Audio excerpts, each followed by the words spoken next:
인생을 살다 보면 힘든 일이 있는데 그 중에 한 가지 책망받는 일이 힘들고 또 책망하는 일도 힘들다. 이 책망에 관련된 일이 참 힘든 일이 아닐까 이런 생각을 하게 됩니다. 본문은 바로 바울 사도가 베드로 사도를 책망한 내용입니다. 아마 두 사람도 많이 힘들지 않았을까 이런 생각을 해보았습니다. 그런데 이 본문을 통해서 하나님이 또 우리에게 주시는 이런 음성이 있다 하는 것을 발견을 하게 됩니다. 이 시간에 이 말씀을 우리가 함께 묵상하면서 하나님께서 우리에게 주는 이 책망에 관련된 음성을 듣고 또 우리에게 축복이 되는 귀한 시간 되기를 바랍니다. 11절 말씀에 바울 사도가 베드로 사도를 책망했다는 내용을 말씀을 합니다. 바울을 가리켜서 게바라 이렇게 부르고 있습니다. 11절 게바는 유대식 이름이고 베드로는 헬라식 이름입니다. 뜻은 똑같이 반석이라는 뜻인데 두 이름 모두 예수님이 주신 이름입니다. 요한복음 1장 42절에 내가 요한의 아들 시몬이니 장차 게바라 하리라 하시니라. 게바는 번역하면 베드로라. 마태복음 16장 18절에 내가 네게 이르노니 너는 베드로라. 내가 이 반석 위에 내 교회를 세우리니 음부의 권세가 이기지 못하리라. 이렇게 시몬에게 예수님이 두 같은 의미의 유대식 이름과 헬라식 이름으로 이렇게 주셨습니다. 바울 서신을 쭉 살펴보니까 베드로라는 이름은 갈라디아서 2장 7절, 8절에 2번 나오고 게바라는 이름은 고린도전서에 4번 그리고 갈라디아서에 5번 나오는데 우리가 읽은 말씀에 3번에 걸쳐서 게바라 하는 이름이 나오고 있습니다. 그런데 어떤 특별한 의미를 두고 이렇게 이름을 게바라고 부르든지 베드로라고 부르든지 이렇게 한 것은 아니고 베드로도 바울도 다 유대인이기 때문에 히브리식 이름이 더 친숙해서 그렇게 불렀을 것 같다 이런 생각을 하게 됩니다.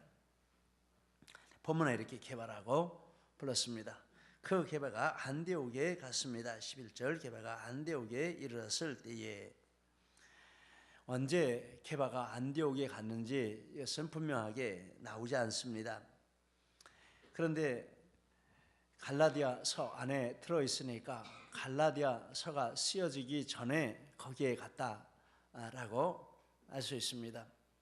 그래서 학자들 내용을 쭉 찾아보니까 예루살렘 총회에서부터 갈라디아서가 쓰여진 연도가 늦어도 추후 52년인데 바로 예루살렘 총회가 열린 49년부터 추후 52년 이 사이에 베드로 사도가 이 안디옥 교회를 방문했다 이렇게 생각할 수 있습니다. 늦어도 52년 이전이 되겠습니다.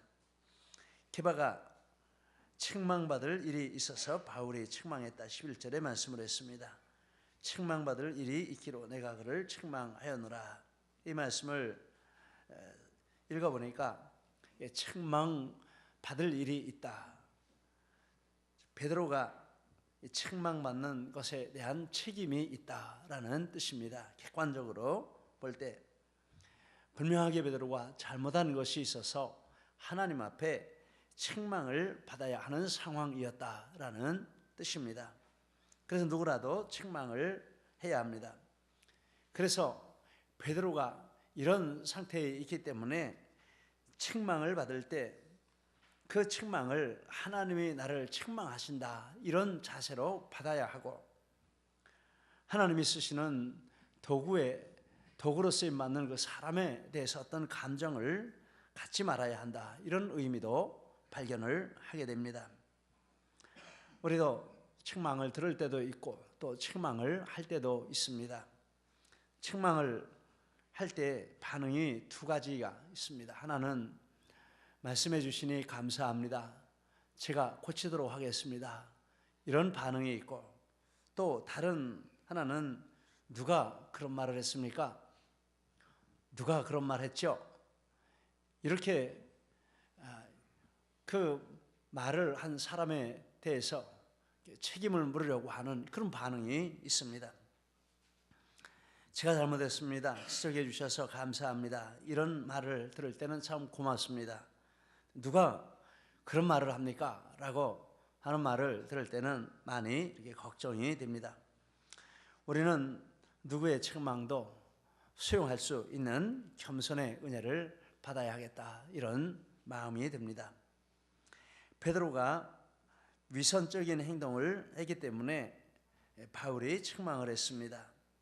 12절 말씀에 보면 게바가 안디옥에 와서 이방인 그리스도인들과 함께 식사를 했습니다. 게바가 이방인과 함께 먹다가, 그런데 야고보에게서 어떤 유대인들이 왔습니다. 그런데 야고보가 보냈다라기보다는 야고보는 예루살렘 교회를 대표하는 대표자이기 때문에 예루살렘 교회에서 유대파 그리스도인들이 왔다, 이렇게 보면 되겠습니다. 그들이 왔는데 그 사람들은 강력하게 유대 의식을 주장하고 할례를 주장하고 또 예식을 주장하는 이런 사람들이었습니다. 그래서 그런 사람들이 온다라는 말을 듣고 베드로가 식사를 하다 말고 자리를 피하는 일을 했습니다. 12절, 그들이 오매 할례자들을 두려워하여 떠나 물러가매, 여기 보니까 분명하게 할례자들이라, 할례파라 하는 것입니다. 그래서 남은 유대인들도 외식을 했고 바나바도 유혹을 받았다. 13절에 말씀을 했습니다. 남은 유대인들도 그와 같이 외식함으로 바나바도 그들의 외식에 유혹이 되었다. 이런 일이 있었기 때문에 바울 사도가 베드로를 책망을 했습니다. 이런 것을 보면서 베드로는 욥바에서 유대인과 이방인을 가리지 말라 하는 환상을 하나님께로부터 받았습니다. 그 전에는 그도 강력한 이 할례파의 생각을 가지고 있었던 것 같습니다.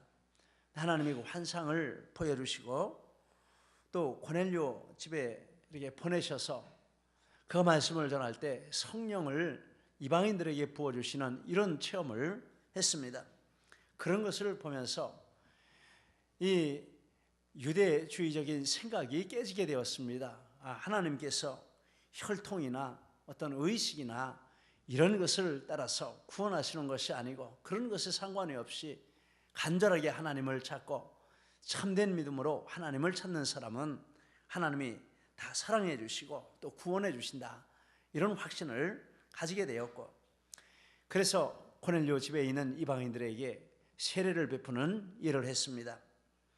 그리고 그 후에 예루살렘의 이 할례 문제로 총회가 열렸을 때 이 고넬료 집에서 겪었던 것, 그리고 욥바에서 일어났던 사건, 이런 것들의 근거에서 강력하게 할례파들의 주장을 물리치고 예수 믿음으로만 구원 얻는다 하는 이 진리를 분명하게 하는 그런 일을 했습니다. 얼마나 분명했던 베드로였는지 모릅니다. 그리고 바나바는 전답을 팔아서 교회에 바치고 교회 전적으로 헌신함으로, 그 원래 이름은 요셉입니다. 바나바는 존경해서 붙여준 이름입니다. 권면하는 사람, 위로하는 사람, 그런 말을 듣고 사도들의 버금가는 존경을 받고 바울과 더불어 안디옥 교회를 크게 부흥을 시켰고 또 1차 전도 여행을 성공적으로 다녀오고 많은 사람에게 복음을 전파한 사람이 이 바나바입니다. 그런 베드로와 바나바가 한순간에 이렇게 넘어졌다 하는 것을 보게 됩니다. 이것을 보고 사람은 참 약하다, 이런 생각을 해보았습니다. 그러면서 베드로와 바나바가 이렇게 넘어질 수 있다면 우리 같은 사람은 더욱 아무것도 아니지 않을까라는 생각을 합니다. 그러므로 항상 조심하고 시험들 자리는 미리 피해야 되겠다 하는 이런 경각심을 마음에 가지게 됩니다. 바울은 베드로를 다음과 같이 책망했습니다. 바울은 베드로의 잘못을 직접 현장에서 보았습니다. 14절, 나는 바르게 행하지 아니함을 보고, 아마 바울도 그 현장에 있었을 것 같다, 이런 추측을 할 수 있습니다. 직접 그것을 보고 남에게 간접적으로 들은 분명치 않은 말을 가지고 책망을 한 것이 아니고, 사실을 확인하지 않고 그냥 넘겨짚어서 책망한 것이 아니고, 분명하게 현장에 대한 사실을 가지고 그것에 근거해서 책망을 했다라는 것입니다. 그리고 그들이 복음 진리를 따라 바르게 행하지 않았다, 14절에 말합니다. 그들이 복음 진리를 따라 바르게 행하지 아니함을 보고, 즉 바울이 베드로를 책망한 그 기준은 복음 진리였다 하는 말씀을 합니다. 바울은 인간적인 관계보다 복음 진리를 우선에 놓고 이런 관계를 맺고 일을 처리해 갔다 하는 것을 알게 됩니다. 만약에 인간적인 관계로 본다면 바울이 베드로를 책망할 그런 위치가 못 됩니다. 그런데 복음 진리를 놓고 볼 때 분명하게 베드로가 잘못했기 때문에 그것이 기준을 두고 책망을 했습니다. 우리 그리스도인은 복음 진리를 우선순위에 놓고 그 터 위에서 관계가 이루어지고 발전되어 가야 하는 줄 믿습니다. 그러면 건강하고 또 지속적이고 하나님의 뜻을 이루어가는 성숙한 관계를 만들어갈 수 있습니다.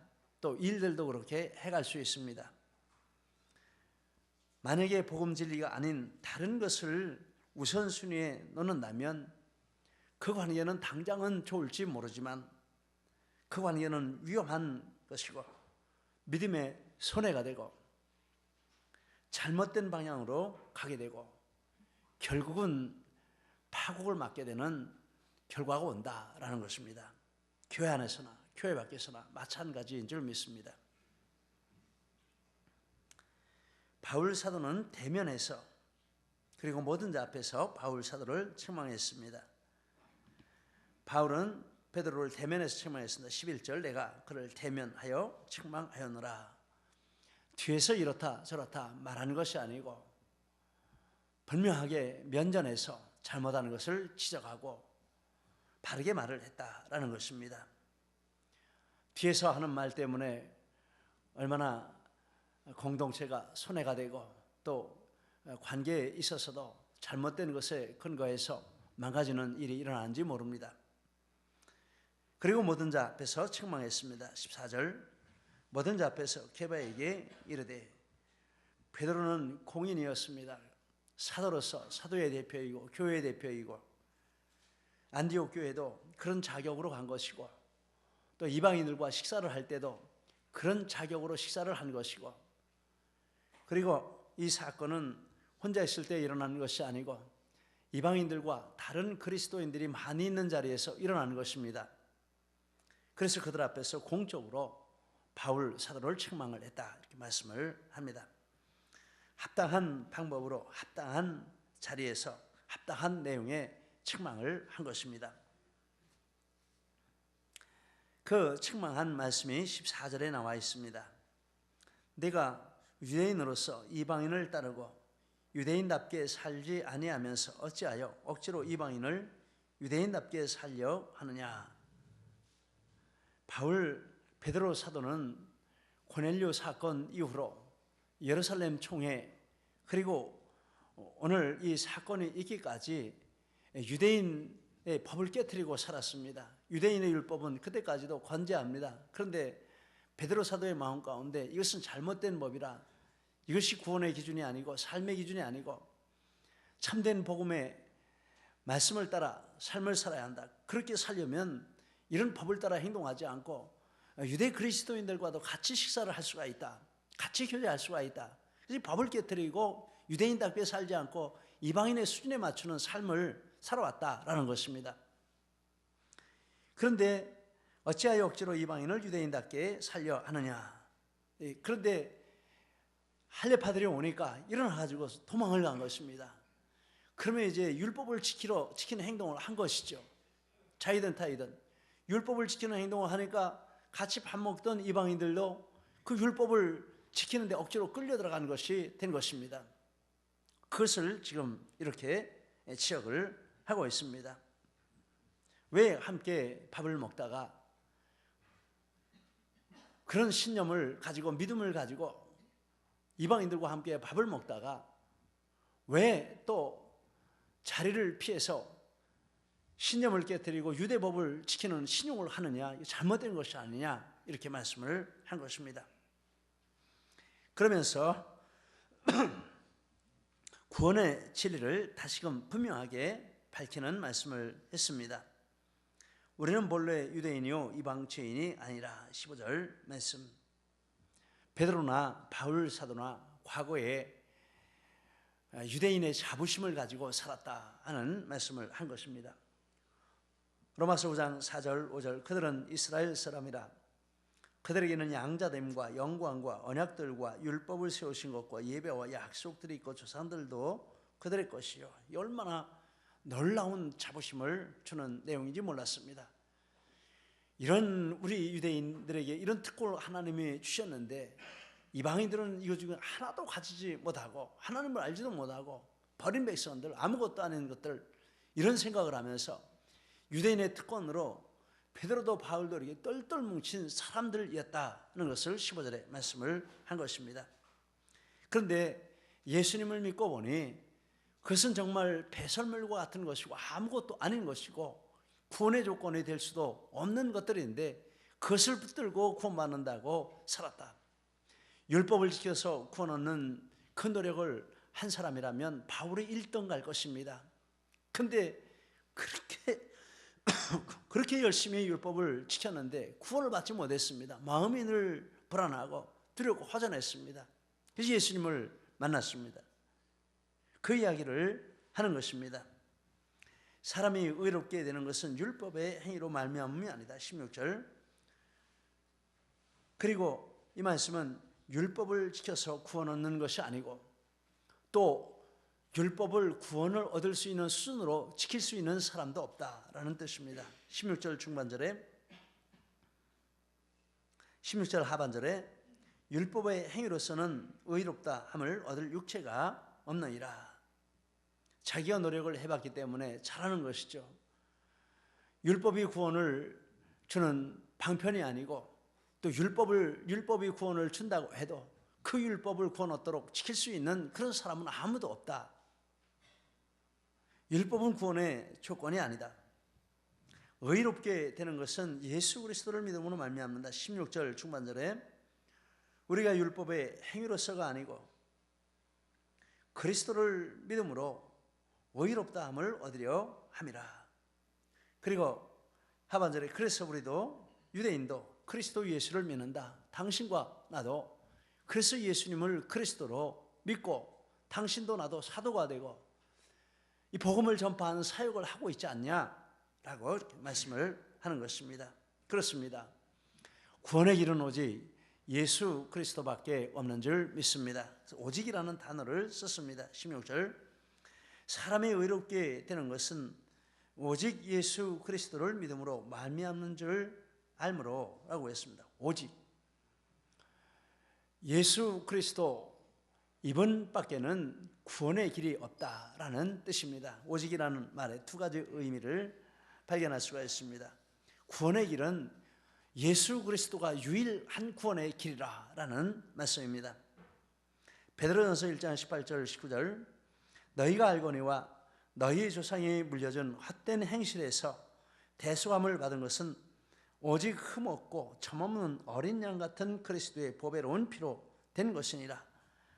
빌립보서 3장 9절 내가 가진 의는 율법에서 난 것이 아니요 오직 그리스도를 믿음으로 말미암은 것이니 곧 믿음으로 하나님께로서 난 의라. 세상에 얼마나 많은 종교가 있습니까? 세상에 얼마나 많은 신들이 있습니까? 그런데 우리가 예수님을 믿는 이유는 다른 종교, 다른 신으로는 구원받을 수 있는 길이 없고 오직 예수 그리스도밖에, 그리고 예수님을 주님으로 믿는 그 방법밖에는 구원의 길이 없기 때문에 우리는 예수님을 믿습니다. 맞습니까? 맞습니까? 할렐루야. 그래서 우리는 세상 어느 종교를 믿는 사람 앞에서나 또 어떤 신분의 사람 앞에서나 우리는 자신 있게, 아무리 도덕적으로 사는 사람 앞에서도 우리는 자신 있게 이 진리를 말할 수 있어야 하는 줄 믿습니다. 오직 예수 그리스도 외에는 구원의 길이 없고, 오직 예수님을 믿음으로만 구원받는 이것 외에는 구원의 방편이 없다. 지금 바울 사도가 그것을 말씀을 하는 것입니다. 또 하나의 의미는 구원은 오직 예수 그리스도로 충분하다라는 뜻이 있습니다. 예수 그리스도만이 구원의 길이고, 그리고 인간의 조건이 어떠했든지 간에 예수님을 믿기만 하면, 진심으로 믿기만 하면 그 사람의 신분이나 조건이나 상황에 상관없이 누구든지 예수님을 믿기만 하면 구원을 얻는다. 다른 조건이 필요 없다라는 의미가 여기에 담겨 있습니다. 히브리서 9장 14절, 영원하신 성령으로 말미암아 흠없는 자기를 하나님께 드린 그리스도의 피가 어찌 너희 양심을 죽은 행실에서 깨끗하게 하고 살아계신 하나님을 섬기게 하지 못하겠느냐. 로마서 3장 22절, 예수 그리스도를 믿음으로 말미암아 모든 믿는 자에게 미치는 하나님의 의인이 차별이 없느니라. 여러분 분명하게 예수님을 믿으십니까? 그런데 내가 자꾸 넘어지고 쓰러지고 지금까지 내가 살아온 것을 보면 형편이 없습니까? 그래도 기뻐하고 즐거워하시기를 바랍니다. 그 모든 것을 덮고도 남는 예수 그리스도의 보혈이 예수님을 믿는 믿음을 통해서 우리 삶 가운데 흘러들어오고 우리 영혼 가운데 흘러들어와서 모든 것을 깨끗하게 씻고도 남고 앞으로 짓는 죄까지도 다 씻고도 남는 능력이 이미 예수님을 믿는 믿음 가운데 우리 가운데 주어진 줄 믿습니다. 할렐루야. 기뻐하시기 바랍니다. 감사하시기 바랍니다. 자신을 가지고 행하시기 바랍니다. 이것이 오직이라는, 오직 예수 그리스도라 하는 말에 담겨있는 두 가지 뜻입니다.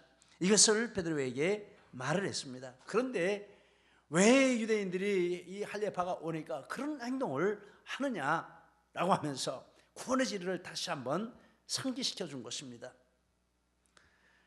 바울 사도와 베드로 사도의 관계는 이 사건 이후로 더욱 견고해졌다 하는 사실을 보게 됩니다. 베드로는 바울에게는 모든 면에서 하늘처럼 높은 대선배입니다. 베드로는 영적 신분에 있어서 예수님 공생의 초기에 제자로 부르심을 받았고, 지금은 사도의 대표이고 모든 교회의 대표 자리에 있는 사람입니다. 사역에 있어서 성전 미문에서 나면서부터 걷지 못한 사람을 고쳐주었고, 한 번 설교로 3,000명을 회개시키고 5,000명을 회개시키는 전무후무한, 지금도 그런 사람이 어디 있겠습니까? 그런 엄청난 능력을 행한 사람입니다. 바울도 3,000명, 5,000명 회개 못 시켰습니다. 사울의 교회를 한창 박해할 때 베드로는 빌립이 개척한 사마리아 교회를 방문해서 귀신 들린 시몬과 능력 대결을 해서 그를 제압을 하고 많은 귀신을 쫓아내고 사마리 지역을 다니면서 복음을 전하는 이런 일을 했습니다. 사울이 막 회심했을 때 베드로는 루다, 요빠 지역에 가서 중풍병자를 고치고 죽은 자를 살려 일으키는 그런 일을 했습니다. 바울도 나중에 그런 일을 한번 했지만 베드로는 벌써, 그리고 가이사랴에 가서 고넬료 가정에 성령이 내리게 해서 최초로 이방인이 집단으로 예수 믿고 세례받게 하는 이런 사역을 했습니다. 바울이 한 것이 아니고 베드로가 먼저 했습니다. 사도행전 9장 11절. 그리고 바울도 박해를 많이 받았지만 베드로는 훨씬 전에 헤롯의 박해로 감옥에 갇혀서 죽는 운명에 처했다가 천사의 도움으로 나온 그런 경험도 있습니다. 사도행전 12장. 베드로와 바울의 관계에 있어서도 바울이 예루살렘에 왔을 때 다 그를 멀리했습니다. 그때 바울을 자기 집에 들여서 15일 동안 같이 먹고 마시고 같이 행동을 하고 도와준 사람이 베드로입니다. 앞서 말씀드렸지만 예루살렘 총회 때도 적극적으로 바울의 주장을 지지해주고 할례파를 물리치는데 결정적인 역할을 한 사람이 베드로입니다. 영적인 신분으로 보나 사역의 이런 열매로 보나 그리고 베드로와 바울 사이의 개인적인 관계로 보나 사실 인간적으로 보면 바울이 베드로에게 그럴 수 없는 처지죠. 그러면 안 되죠. 세상적으로 보면 네가 나한테 그럴 수 있어. 이제 다시 안 본다. 이럴 수 있는 상황입니다. 그런데 바울이 베드로를 책망하는데 이 책망한다라는 말은 가장 강력한 의미가 담겨 있는 말입니다. 정죄한다라는 뜻입니다. 선배님, 그러시면 제 생각에는 안 될 것 같은데요. 이렇게 하시는 게 옳지 않을까요? 이 정도면 모르는데 만연히 정죄하는 것입니다. 법정에서 죄인이라고 선고하는 이런 의미가 담겨 있는 말입니다. 최고 수준의 책망을 했습니다. 세상 사람이라면 이 관계 깨지고 다시는 안 보는 상황이죠. 그러면 베드로와 바울의 관계는 어떻게 되었습니까? 이런 생각을 하고 성경을 이렇게 쭉 찾아보니까 베드로 사도가 바울에 대해서 언급한 내용이 나오고 있습니다. 베드로후서 3장 15절 이하에 이렇게 말했습니다. 우리가 사랑하는 형제 바울도 그 받은 지혜대로 너희에게 이같이 썼고 그 모든 편지에도 이런 일에 관하여 말하였으되 그 중에 알기 어려운 것이 더러 있으니 무식한 자들과 굳세지 못한 자들이 다른 성경과 같이 그것도 억지로 풀다가 스스로 멸망에 이르느니라. 이런 말씀을 했습니다. 바울이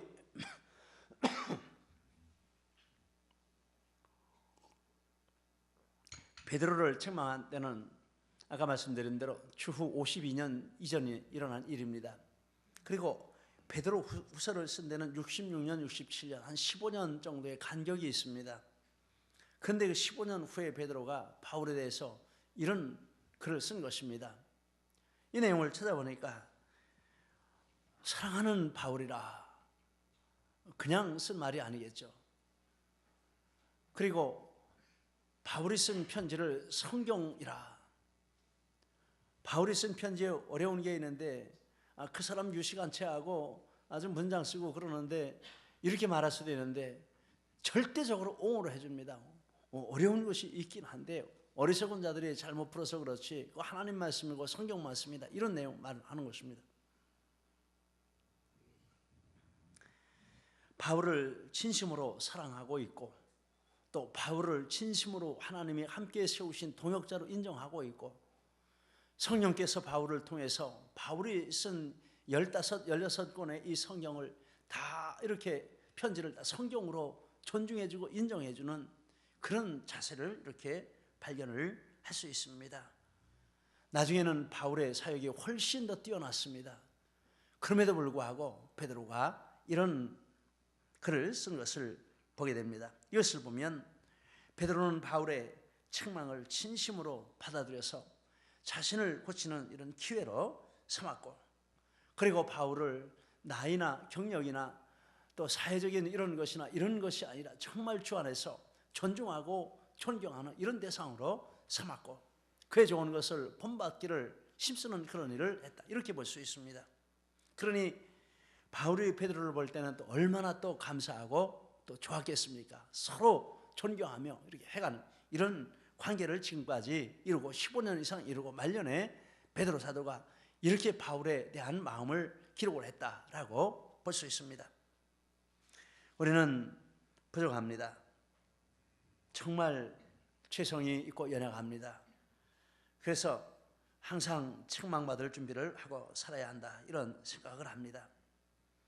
하나님 중심, 복음 진리 중심으로 책망하는 말을 들을 때 우리는 기쁘게 받고 또 도구로 쓰임받는 사람을 존중하고 존경해주고 이렇게 할 때 서로가 서로를 붙들어주고 또 서로를 견고하게 하는 이런 역사와 하나님의 영광을 나타내는 이런 아름다운 열매를 맺는 은혜가 그 가운데도 충만하게 나타날 줄 믿습니다. 이런 은혜가 우리 모두에게 함께 하시기를 예수님 이름으로 축복합니다. 이 시간은 우리 서재원 집사님 간증을 듣도록 하겠습니다. 우리 제자반 하나님 식구들 간증을 이렇게 듣고 있습니다. 나오셔서 간증해 주시겠습니다.